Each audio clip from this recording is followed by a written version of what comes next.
Lee Goldberg is a reporter and anchor at News Center Maine. He specializes in general assignment reporting and anchoring on News Center Now at 5 p.m. daily. Lee joined News Center Maine in 1993 as sports director at WLBZ2 in Bangor. In his years at News Center Maine, Lee has covered some of the biggest stories in New England sports history, including 7 Super Bowls and 3 World Series. Lee created and hosted the first high school football wrap-up show in Maine when the 5th quarter was introduced in 1993. It continues to this day as the longest-running high school football wrap-up show in New England. Lee's contributions to journalism in Maine have been recognized by the New England Emmys, Maine Association of Broadcasters, and the Associated Press, as well as the Maine Athletic Directors Association, which has named him Media Person of the Year. Lee won the Reader's Choice Best Local TV Sports Anchor Award for Down East Magazine in 2012, 2013, 2014, 2015, and 2016. Before coming to News Center Maine, Lee was sports director at WBOY-TV in Clarksburg, West Virginia from 1991 to 1993. In his spare time, Lee volunteers with the Maine Children's Cancer Program, Sweetser, Kids First, the Cromwell Center, the Iris Network, and others. He lives in the Portland area with his wife, 6 sons, 1 daughter, 4 dogs, and 5 cats. Lee's life is a bit chaotic, and he admits that. But he is so blessed and feels blessed because he does the job that he loves, and he loves the life that he leads. Welcome to the PR Maven Podcast, a podcast all about growing your network and building your brand through traditional and digital networking techniques. I'm Nancy Marshall, the PR Maven and CEO of Marshall Communications. I've been strengthening brands through PR for over 35 years, and now I'm celebrating the success of executives, influencers, business owners, and entrepreneurs from all around the world, all of whom have cultivated their brands and broadened their networks through traditional and digital networking methods. Each week, I interview one of these interesting and influential individuals and provide an opportunity for you, the PR Maven Nation, to gain insights from their strategies and stories. So stay tuned for this week's episode, and thanks for listening.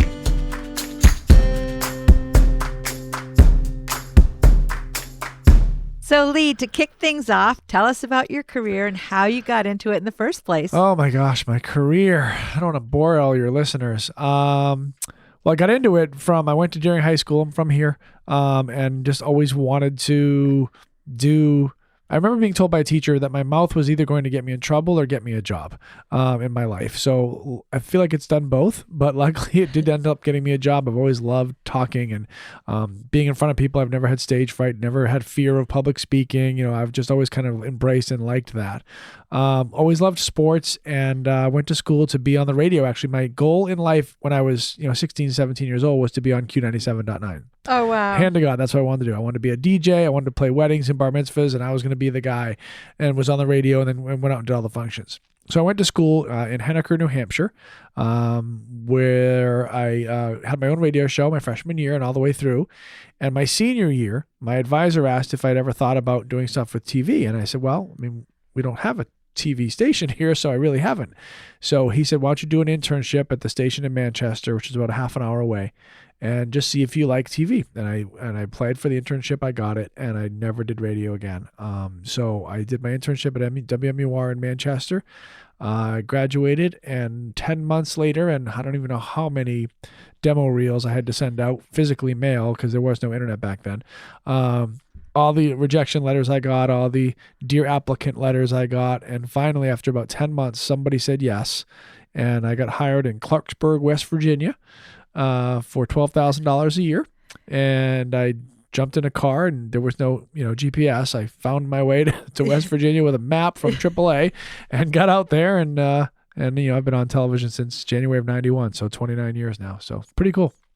Wow, that's a great story, and you were very tenacious. You stuck Well, with I it. wanted it. I mean, I work with the interns at Channel 6 now, and I tell them all, you've got to find that line between persistence and pain in the butt, and it's okay to be a little bit on the other side. So I think I was that guy that was just push, push, push until, not in an obnoxious way, but just to kind of show my passion and persistence and how badly I wanted something, and I wasn't willing to give up until I got it, and eventually I finally did. So also living at home after college is inspiration to get out. So I had 3 part-time jobs. I was paying my parents rent, and I was out of college. I'm like, I need a job or I'm going to not make it here. So I finally got one. So Yeah, that's good motivation right there. exactly. So even though you're a TV broadcaster, you probably still have to do some PR and social media to promote your own brand. Yeah, social media. I mean, the internet has obviously changed the entire business of television. I mean, in ways that we don't have time to discuss, but literally everything I've done in my whole career, I now do differently from when I started. It's all different. But as far as social media, yeah, we are, in fact, funny story. When Facebook and MySpace first came out, the station PR person asked if we could pick a couple of people from the station who are on air and be the guinea pigs to be our first social media people to go out there. And I was one of the people they chose. So the station created me for me a MySpace page and a Facebook page. And I'm like, okay, what am I supposed to do? And they talked me through it, and they set the whole thing up. And that was the beginning of Channel 6's interaction and foray, if you will, into social media, where we just weren't really sure what was going to happen with it. It was new, and we weren't sure how it was going to, whether it be helpful or not, or effective or not. And obviously it's just blown up into this, nobody could have guessed what it's done for anybody who's in media or even not in media. So. Do you have a how-to tip that you can share with PR Maven Nation for social media? Well, for me, honestly, what works for me, I've got just under, I think, 15,000 friends on Facebook for my TV page. And the most traction, the most engagement, the most fun I think I have with it, and it's the majority of what I post, is stuff about my life. It just has nothing to do with TV. I don't post a lot of news stories. Hey, watch this story. I don't post a ton of. I mean, obviously, I've been to the Super Bowl 7 times. So when you're at the Super Bowl and there's a picture of you standing on the field, with Tom Brady behind you, people are going to want to see that. So that gets a lot of traction. But honestly, posting stuff of my kids and my dogs and my cats and my life. When people watch you on television and they grow up watching Channel 6, like I did growing up watching Channel 6 myself. You feel very connected to the people that you watch, and you want to know more about them. So a small glimpse into my life, if you will, and our life, as crazy and chaotic as it is, because I talk about it so much on TV, that when they see it, it instantly connects. So a picture of my daughter on her 7th birthday will get, 300 comments and 4,000 likes, and but I'll put up a picture of this incredible story that I worked on for months that I really want people to see, and it'll get maybe 100 comments and a few hundred likes. And so my secret has been just giving people some insight into who I am and what my daily life is like. So you don't try to make any separation between the professional Lee Goldberg and the private Lee Goldberg. There's no such thing.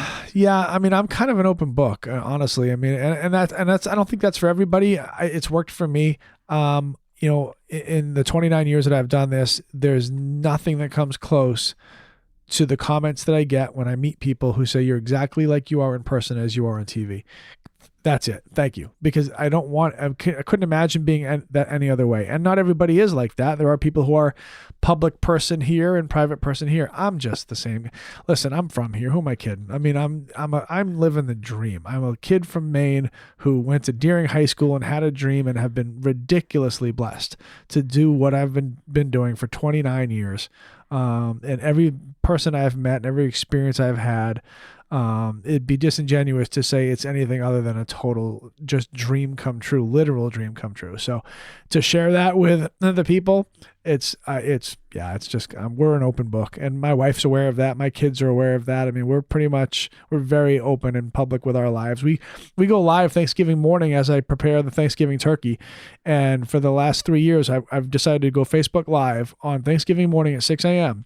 on the preparation of the turkey, because with that comes fighting off animals and kids and whatever's happening in my crazy life trying to get the turkey ready. And I'm telling you, Nancy, the first year, 10,000 people watched. 10,000 people at 6 in the morning on Thanksgiving. The next year, 18,000 people watched. And this past year, we were just under 40,000 people. And people were emailing me, Wow. right? When people were emailing in advance of Thanksgiving, you're going to do it, right? This year, you're doing the preparation of the turkey again, right? I mean, I'm preparing a turkey. Like, it's not rocket science. I'm literally cutting a turkey and putting butter in. But it's hysterical because you don't know what's going to happen in my life. And so we're willing to share that. I love it. I think it's an honor that people care at all about what I'm doing with my life and what my kids are doing. And so, we pretty much share it all, good, bad, and ugly. I'm going to make sure we put a tickler in our calendar for Thanksgiving 2020. It's quite something. We'll give a heads up to everybody in PR Maven Nation to tune in to your Facebook Live. That's a great tip. Yeah, it's definitely, I'm not sure what the fascination is, but people love it, and we certainly have a good time with it. So, well, I love the fact that you are the same in real life and on the air, because I think it's easier to be the same person, wherever you show up. And it's also more authentic. Yeah, and I do understand how people are. I mean, also this is Maine. I mean, I'm not in New York City. I think if I had to live the life, I'm not pretending that we have anything like the life of an actual star in a big city. I don't get my privacy invaded. I don't have paparazzi following me around. I mean, we don't have stuff like that. But if I'm at a restaurant with my kids and somebody wants to come over and say they've watched me for a long time and would love to take a picture, what am I going to do? Say no? Of course. I can't even believe that they know who I am. It's such we get paid, financially to pay bills, but that's your payment. Because just think about, this is how I think of it. When you watch the local news, when you watch anything you choose to watch in your day, the main reason you probably watch it is you like the people. If you sat down and wrote down Channel 6, Channel 8, and Channel 13, you wrote down what everybody did in everybody's newscast, and you just logged everybody's newscast for one day, pretty good chance we all basically covered the same stories. Maybe it was in a different order or presented differently, but they're basically the same content. So why are you choosing this station over the other? Because you like the people. You like the people. That's it. That's why you watch. That's why I watched Channel 6 growing up. It wasn't because they had news no one else in the world had. I really liked watching Bruce Glazier and Pat Callahan and Joe Cupo. And so that's why people watch. And so that's the money is to, if the people like you, then they're going to watch you. So if they come up and say hi, that's the best validation in the world, because that means they watch. If I was on TV for 29 years and nobody said hi to me, I'm doing something wrong, because I'm like, hey, don't you even know I've been on TV for 29 years? It means they're not watching. So if they come over, that means they are. So I love that. Yeah. Well, one of the great things I think about News Center Maine is that, most of you have been there a long time, and some, like Bill Green, have retired, but there's other people that have still been there, Cindy and Don Kerrigan, and in his living room with his cat on the snow days. Yeah. No, I mean, I'm still one of the kids there. I mean, I've been at News Center Maine since 93. So I left West Virginia in 93 and came back to Maine and started working for News Center relatively immediately. So 27 years I've been at News Center Maine. I'm only, I believe, like 8th on the longevity chart. I mean, that's, so I'm still one of the kids in the newsroom, and I've been there for longer than most of the kids who we actually have hired recently are actually alive. So that's amazing. It does say a lot about our station and our tradition and the brand, and the level of excellence that we like to think that we bring, and everybody loves doing what they do, and that's why we're all still there. Well, I'm glad you brought up the word brand, because I believe that a brand really is your network and your relationships and your authenticity. And I believe you need to build those relationships both in person and online. So obviously you're doing that online thing with the Facebook, and you probably aren't doing MySpace anymore, though. No, right? we do. No, we stopped the MySpace. No, I love the Twitter. I definitely love that. Facebook, I can take or leave Facebook. There's too much negativity. I don't have that on my page very much, which is nice. But in general, It's okay. It's a great tool though. It's a great tool to connect with your audience and to get your message to them directly. And if they're following you, or if they're friends with you, or if there's a reason. So you're not, selling them something that they don't already know that they're probably going to get, and I don't mean literally. I mean, just, if it's content, if they like my page, then they're probably going to see stuff that has to do with news or sports or my kids. So if you don't like news, sports, or my kids, you probably didn't follow me. So it's like direct marketing almost, because the people have already come to you. They've chosen to follow you on Twitter. So they already know what you're going to be delivering. They've chosen to follow you on Facebook. So they know what you're all about, and they're there. So you've got people who already know what your product is, and they like it enough that they clicked you. So it's a great opportunity to connect and to kind of get whatever message out you're trying to get out to lots of people in a short amount of time. Right, exactly. And you mentioned some metrics before. Are you measuring your success by your likes and your shares? And I don't. I mean, I really don't. I don't. It's not my thing. Yeah, I mean, I hope people like me and they like us. I'm all about the News Center Maine brand. I mean, this is a job that I've had for a long time, but I don't want to get all corny on you. But for me, it's personal. This is my station. I was an 8-year-old little boy watching Channel 6 News, and I remember the first day I met Bruce Glazier at the Cumberland County Civic Center at a Mariners game, and saying, I was just like, oh, he could have been Tom Cruise for me. I mean, this is what I've always wanted to do. So the News Center brand matters to me far more than Lee Goldberg or Todd Guttner or Sharon Rose. I mean, anybody matters to me, because this brand is important. It's been my entire fabric of my life. My parents, I have childhood memories of gathering around and watching the 6 o'clock news on News Center Maine. So that is personal. It's a job, but I take it very personally, because that's my brand. Those are my people. That was my ESPN as a kid. I never wanted to go to ESPN. I wanted to work for Channel 6. That was my goal. And once I got there, I was like, holy cow. Whew, I made it to Channel 6. That's amazing. That was it. So that's awesome. I'm glad that you aspired to that. Me too. And you've stuck it out a long time. So what have been some of the obstacles to success in your career, and how have you overcome them? Gosh. Early on, my obstacles were, I think, the whole conundrum of we can't hire you because you don't have any experience, but you can't get any experience till somebody hires you. That one always fascinated me, because I was applying for entry-level jobs and they were listed as entry-level. So they should know I don't have experience, or I wouldn't be applying for entry-level. So I found that one was interesting. I did have people tell me and I was literally applying anywhere in the country. Did not matter to me. I was ready to move on a moment's notice. I just wanted a job. And you wanted to get out of your parents' house too. I did, yeah. I offered to work for free. I said, hire me for 3 months. I'll work for free. And if I do a bad job, send me home. And if I do a good job, then you hire me.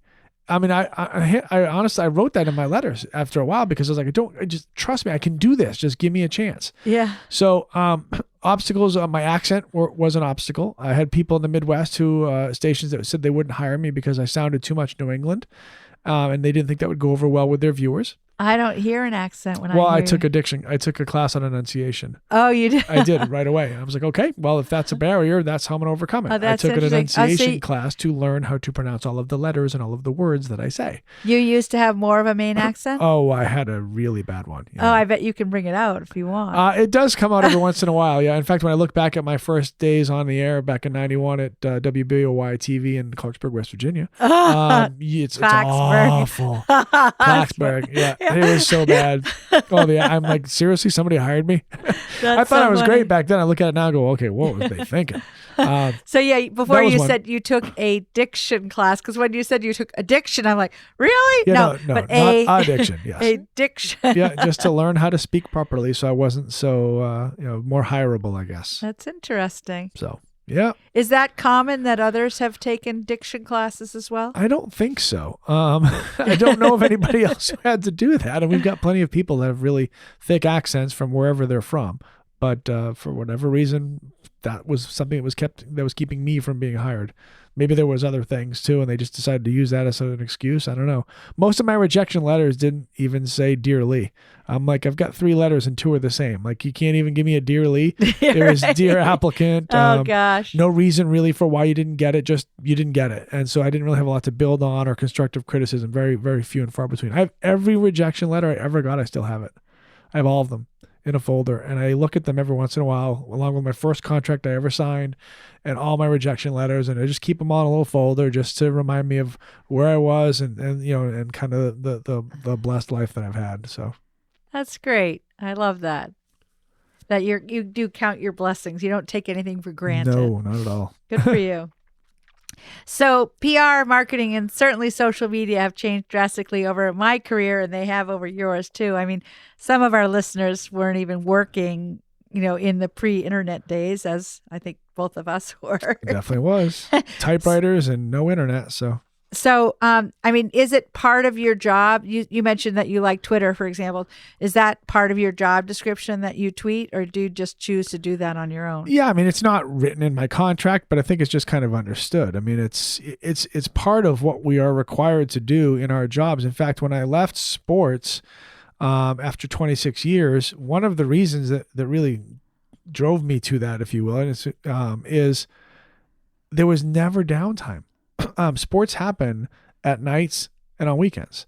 That's when the majority of sports happen. They don't happen at noon on a Tuesday. They happen on a Tuesday night or a Wednesday night or a Saturday night. So I was always working. So even when I was home, I was working because I had 7,000 people who followed me on Twitter who want to know what the score of the high school game was. Now, whether I was there or not, it's still my responsibility as the sports director at Channel 6 to provide that information to the people who followed me. So it was nonstop, where I never felt like I was actually off, even if I wasn't physically at work. So the internet kind of demands that of you, to be the person who provides the information to the people who choose to follow you. And I wanted to be that person. I didn't want to let them down. And whether that was a self-imposed pressure to do it, or I just, thought nobody told me I had to do it. I just felt like I should do it. That's my job. I'm the sports director, and I'm going to let everybody know what's happening 24 hours a day, 7 days a week, whether I'm with my kids or not. So once I left sports, and it was amazing to me how much freedom and free time I had to not be on my phone and to really unplug and to just be present when I was home, because I didn't have to go do anything else. And I don't know if I knew how bad it was until I was able to stop doing it. And I go, wow, I was really on my phone a lot, huh? And my family's like, yep. Yeah. You really were. So it's funny. This past holiday season, I actually wrote a column for the Portland Press Herald about being more present, like giving your children your presents for Christmas. It's true, because everybody is nobody wants to be disconnected. Nobody wants to miss the deal. Nobody wants to miss the sale. Nobody wants to miss the opportunity. And because if you're not available, somebody is. So if it's not going to be you, it'll be somebody else. And so you want that person to be you. So, and I'll use Dave, because Dave from Channel 13, he and I have been friends literally for 26 years, I believe. Wow. 27 years. He's He's just one of my guy. favorite people in the world. So, but if somebody is looking for a high school score and I don't have it on Twitter and then Dave does, I might lose that viewer.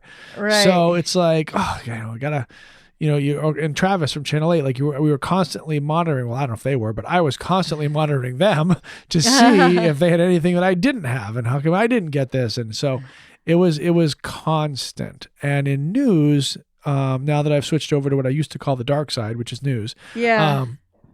It's not quite that way. I mean, there's still pressure to perform and deliver, but it's not as constant. And I know that if I don't do it, somebody else at my station will. There's a lot of people in the news department at Channel 6 at News Center Maine.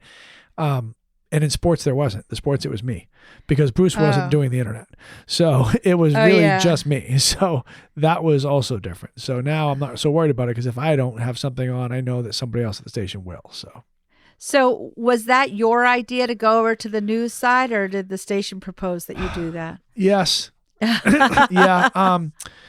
So local sports was such a huge part of my entire life growing up, and my entire career. The majority of the 26 of the 29 years was just sports, and it's all I ever wanted to do. I wanted to make people laugh and smile and talk about games. I mean, I always thought the news was so depressing. Like, we spend the first few minutes telling you about whatever, God forbid somebody died, or there was a fire, or there was a crash, and then the weather comes on. It's going to be rain, and it's going to snow, and we're going to have hail and locusts, and then it's like, okay, time for sports.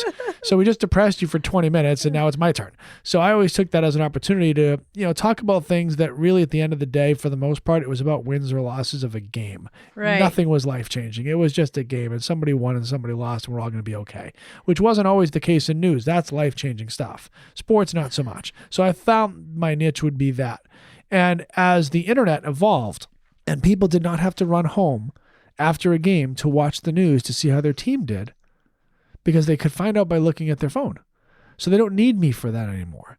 And so the niche that we had was, well, we're going to go super heavy on local sports, because at the time you still are going to need us to see how South Portland did and how Deering did and how Bangor did. But then that became not necessarily true either, because now high school sports was all over the internet, and you could live stream the games and you could watch them on your phone, and you'd get the score long before the 11 o'clock news ever came on. You already know how your team did. You've already looked it up on the phone. You've already seen the highlights. You already know. So the relevance of local sports started to thin. So when that landscape started to shift and it became clear that the job that I loved to do, which was cover the stuff in our backyards over and over and over again, when that started to shift to not being as relevant as it used to be, and they were going to maybe talk about doing sports a little bit differently, I didn't want to do that anymore. So that's when the idea of, okay, well, what else can I do? If I don't want to do it a different way, because I really like the way we're doing it now, what else can I possibly do?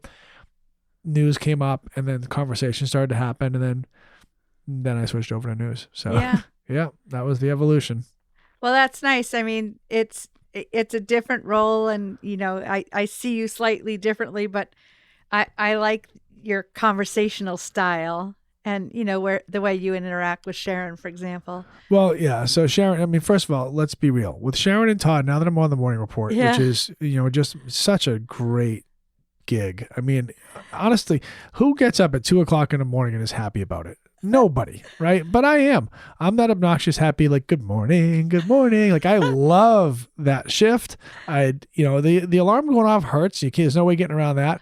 But Sharon and I worked together in 1993. Wow. So before she ever worked with Lee Nelson, I'm the original Lee. I'm the old Lee. I'm the OL. So we worked together in Bangor when she was a producer behind the scenes, and she needed to practice being on TV. So they sent her to WLBZ, where I already was, and we anchored together up there. So I've known her, and we've had that relationship forever. And of my 26 years of doing sports, 19 were on the weekends. So because Bruce Glazier was never going to retire. So I was on weekends forever, it seemed like. But so was Todd Guttner his first time around. He was on the weekend. So he and I did years together on the weekend shift. And when you're on a small skeleton crew like that, you form pretty quick bonds. So to get put back with them all these years later, and to reconnect with Todd, who's basically my little brother who I pick on all the time, and Sharon, who's like your little sister. Yeah, Sharon. Yeah, she's just. I just love her. She's you so guys great. had a great conversation. We're approaching Valentine's Day here, and you had a conversation. Was it this morning or yesterday about using a coupon? Yeah, it was today. Yeah, today. Yeah. Stuck with me. It's like, should you use a coupon on a first date? On Valentine's Day. And the amount of people that were offended by the thought of that. And I'm like, and what? she was very she forthright. Threw it right down. Yeah. Oh no, she'll mess around. I thought, that's a good Maine girl. It's she true wants story. to save a buck if she can, and she'd be impressed if her date did that. And so. with the three of us, that stuff is so organic. Like, nothing is, that part is not scripted. You don't know what's going to come out of anybody's mouth, especially Todd, because sometimes he says stuff. I'm like, dude, what are you doing? But we just get it along, and it just works. The three of us, I think, really work, and hopefully the viewers think so as well, because I mean, it's really fun, and obviously we have hard stories. I mean, every day we're talking about some hard stuff. So when there are windows of opportunity like that to just have a little fun, maybe put a smile on your face before you head out the door. That is the thing that I remember more than. I mean, I'm sure you talked about the coronavirus and the cruise ships and all that, but yeah, I remember that coupon on the Valentine's Day. So she was fired up. Kudos. She was fired up about that.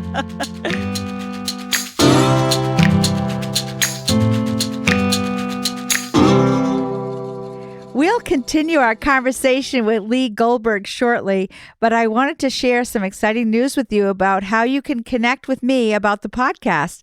We have created the PR Maven podcast listener line. Today's message comes from Dustin Bailey, a proud member of the PR Maven Nation, and he works at Anania Media. Hey Nancy, this is Dustin Bailey over at Onania Media.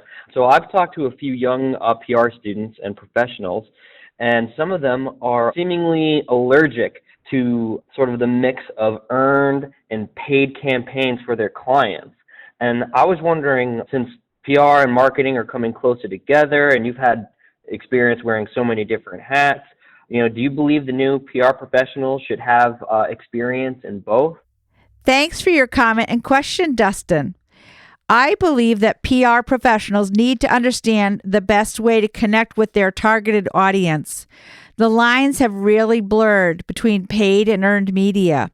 I believe that the PR pro of today needs to evaluate every opportunity, regardless of whether it's paid or earned. Sometimes buying an advertorial makes sense if it's the best way to communicate a message to your targeted audience. Ultimately, it's all about finding the most efficient and direct way to communicate your key messages to your targeted audiences. Thanks, Dustin. I hope that helps.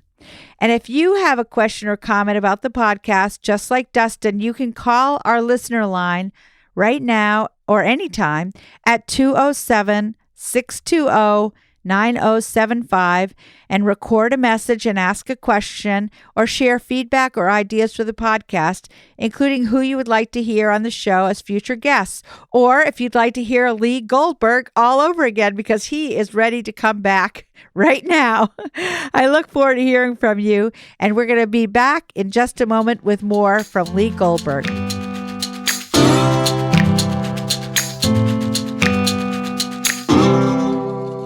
So welcome back with Lee Goldberg in PR Maven Nation. It's really fun to have you here today, Lee. I love the nation. That's great. I'm glad you do. Everybody needs a nation. It's a true story. What took you so long to get me on here? When am I coming back? You're definitely coming back. All right, we could actually record a second episode today if you want to hang around. I don't think either you or I would run out of anything to say. Plenty to say. Give me a microphone and get out of the way. That's what I generally, that's my general rule. Me too, actually. That's why I'm so happy that I found podcasting. So most successful people have a network of fans and followers, either online or in person, or hopefully both.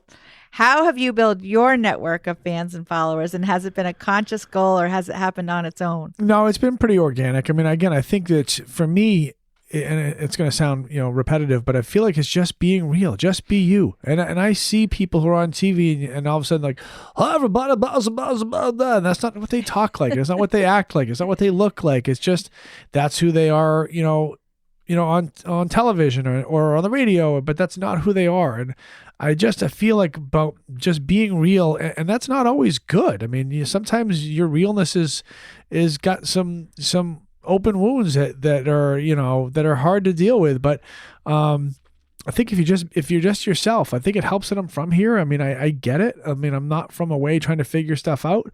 So the problems and the stuff that concern all of the people who I interact with on social media concerned me as well when I was that age, and certainly as I've gotten older and become a husband and a father, I have different interests. And so it's not just all about the Patriots and the Red Sox and the Bruins and the Celtics, which is where I would initially connect with people. Now it's about parenting issues and doing stories. I mean, one of my, organizations I've worked with for probably the last 20 years is the Maine Children's Cancer Program. I mean, it's just sharing people's life stories. Life is hard. It's really hard. And so as someone who gets that, and as someone who has the ability to tell people stories and maybe help them out a little bit with awareness or fundraising or whatever it is, like, it's just a gift, and it just organically happens where you just, my grandfather, it's the simplest message of all time, and everybody's heard it, but I'll never forget my grandfather telling me, if you're just nice to people, it will come back to you, and it's seriously, it sounds so like, oh, well, yeah, obviously, but I don't know that everybody remembers that. My grandfather taught me that from the earliest of age, and I'm just nice to people. At least I try to be. I'm not sure I always am, but I certainly try that. And so if I have a great interaction with you, and then 5 years from now, something comes up, I'm like, you know what, Nancy Marshall would know that. And I call you, and we haven't talked in maybe 3 or 4 years, but you remember that, when we interacted, it was really nice, and you liked me. You're going to be available to me. So yes, I will in 2025. Call me I'm up. calling you in 5 years. But that's how you build relationships in this business. Yeah. Because, if I needed a coach to give me a quote about something that happened, and I know I can call on him because we have that kind of a relationship, and it was never adversarial. It was always pleasant, and you're just nice to people, and then people are nice to you. It seriously sounds so simple, but when it comes to your question, I feel like I'm just myself, and some people don't like me, some people do like me, but I'm always going to be me, and at least I have that. So I don't need everybody to like me, but I need to be myself. So Well, your grandfather gave you great advice. And my mom always told me, just listen to people when you meet them. Pay attention to their name. Again, that's the sweetest sound. That's a good one. Yeah. And then so when you're listening to them and responding, and you say their name, Lee, it's the sweetest sound in the language to anybody. It's their own name. So yeah, my mom told me that. That is good advice, and I'm awful advice. at that too. I wish your mom had told me that. So. Well, you've been using my name in this interview, so I've noticed that. That's true. Yeah. See? At least you remembered. I got that one. Yeah. Well, Gladys, you've always been my favorite. Oh, wait. No, Nancy. Sorry. You're my favorite too, Lee. So in your line of work, is there a resource such as a book or a website or an app, Lee, that you have found helpful, and why? Twitter. Yeah. Oh, yeah. Twitter is such a news social media platform. I mean, it's really where everybody now goes to break news, to share news, to spread news. It seems to be the when something happens, we lost Kobe Bryant, right? And as soon as somebody told me, I think I had a text message from my oldest son, said, "Hey, Dad, Kobe Bryant died," and I'm like, "No, he didn't." And he said, "Yeah, he did," and I jumped on Twitter. Because if it's true, it's going to be on Twitter. Before it's going to be anywhere else, it'll be on Twitter. So, within 30 seconds, I saw, 80 different references to the fact that it was in fact true, and then all the details and so on and so forth. So as somebody who's in the news business, and even ourselves, when we break news stories, we used to, back in the day, we used to wait until the 6 o'clock news to break the big story, and now, because you didn't want to put it out on the internet too soon, because then everybody else would know about it, your competition, and that would give them a chance to catch up. Right. That is long out the window. And as soon as you know, you put it up. And where do you put it? On Twitter. And on Twitter, it might link to the story to your website. So it might be on our website first, but we're going to tweet it out immediately, because people who follow news organizations on Twitter are looking for news as soon as it happens. So that's for me, that's my most regularly used social media platform. And just from a news gathering standpoint, just to see what's going on in the world, I follow very specific people that will tell me what's going on in the world, news-wise. Well, I'm glad you brought that up, because one of our secret weapons, and it's not going to be secret anymore because I'm going to share it, but at Marshall Communications, is that when we're representing a client, we try to figure out what news outlets we'd like to get the news about our client on, and then we follow the journalists who are working there. We start liking and sharing and commenting on the things that they're sharing on Twitter, and then you can direct message people. So it's really a PR person's dream come true, is to be able to connect with journalists on Twitter. And I don't think all PR people have figured that out yet. So. Well, and just think about how it spreads. I mean, so even if it's somebody who you don't follow that you get it from, it will be retweeted and retweeted and retweeted, and it just spreads like wildfire. So, it's just a great resource for information up to the second, up to the minute of stuff that happens. And you don't have to follow everybody in the world, because you're not going to miss something. Because if it's big enough, one of the people in your, following group will retweet it or like it, and then you'll see it, and then you'll be, oh, wow. So, it is a great tool for news gathering organizations, for sure. Do you have your Twitter list all broken down into lists and categories? So I have Twitter. So Twitter on my phone is all the people I follow. But when I'm at work, I have TweetDeck, and TweetDeck, you're not allowed to have it on. Well, they don't have a mobile version of it, which is probably good, because I'd be on it incessantly. But that's all I use at work. So at work, yes, I've got categories. So I'm looking at 7, 8, 9 different columns all at the same time. It's good to have a little ADD in you, so you can pay attention to all that. So, Yeah, so I've got them all broken down by columns on, so I follow certain hashtags, I follow certain organizations, I follow, my own personal list of people that I follow, and then I've got, everybody that News Center Maine follows is in my column, so everybody that they follow. So, TweetDeck is very, very resourceful when it comes to that. Well, I'm glad you brought that up. So we're definitely going to include that in the show notes, and maybe we'll make a little demo video about how to use TweetDeck, because I agree. It's fun. And I too have a little bit of ADD. Yeah, you kind of have to. I don't think I had it before smartphones, but I don't think anybody had it before. So I think everybody now has it and nobody used to. That's pretty much what happened. I know. It's a problem. It is a problem. But it also helps. I mean, that's the problem with this. Yeah, it's useful in a career. So, Lee, is there a parting thought that you'd like to share with the PR Maven Nation today? No, I really do feel, and I say it all the time, and it's never not true. I just feel really lucky that I do what I've been able to do for 29 years for quote work. Truly love my job. I really do. I love the people I work with. And every job's got highs and lows and goods and bads, and it's not unicorns and rainbows. I really do, and sometimes it's really hard work, because again, you're sharing stories where somebody's life has changed, and it's not always for the good, and maybe it's going to be broken forever because of it. But you're the voice that people come to.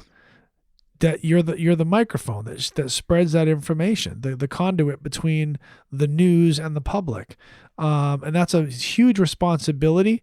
But I think when it's done properly, it's just provides so much value that when I have to deliver hard news to the state about something that happened to somebody in our state, that you'll have the proper perspective and tone and understanding and compassion to not be National Enquirer in your face, sensationalizing all this awful tragedy. You're just a person talking to other people. And as one of the people that are from here, I'm talking to my people, because we're all in this together. I'm just the one who's kind of sharing the news with you.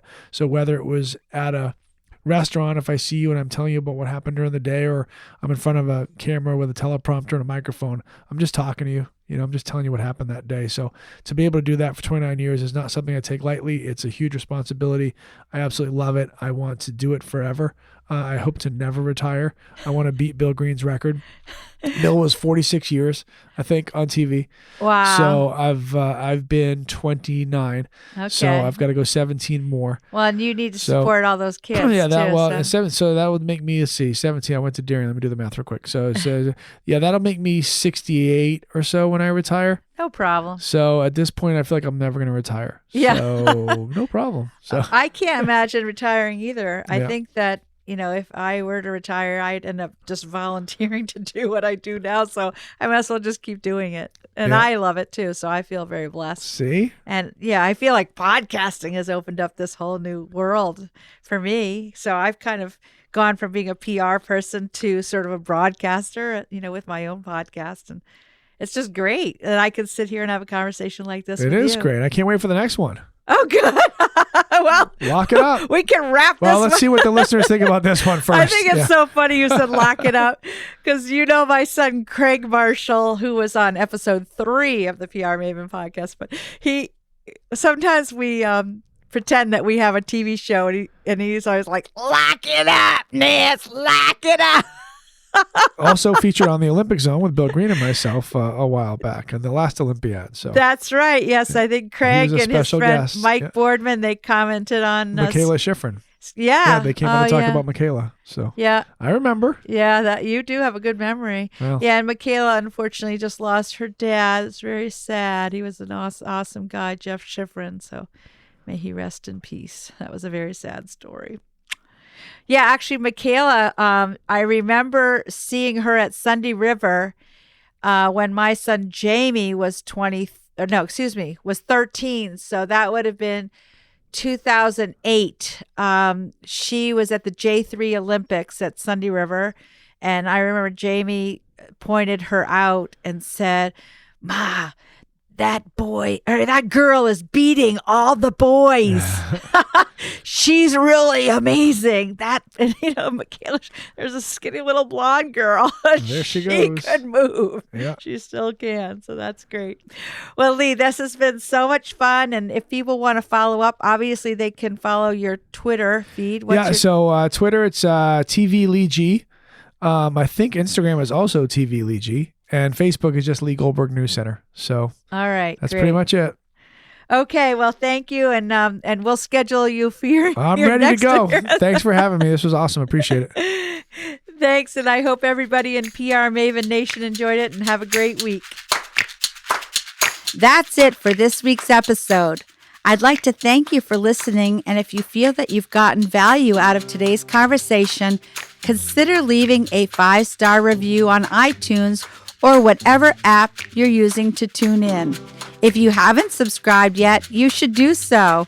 I release a new episode each week, and subscribing will make sure you get an alert when there's a new episode. You can also join the PR Maven Nation by going to prmaven.com/nation and clicking join. It's free, and it's a great community of like-minded individuals who are all looking to learn and grow from one another.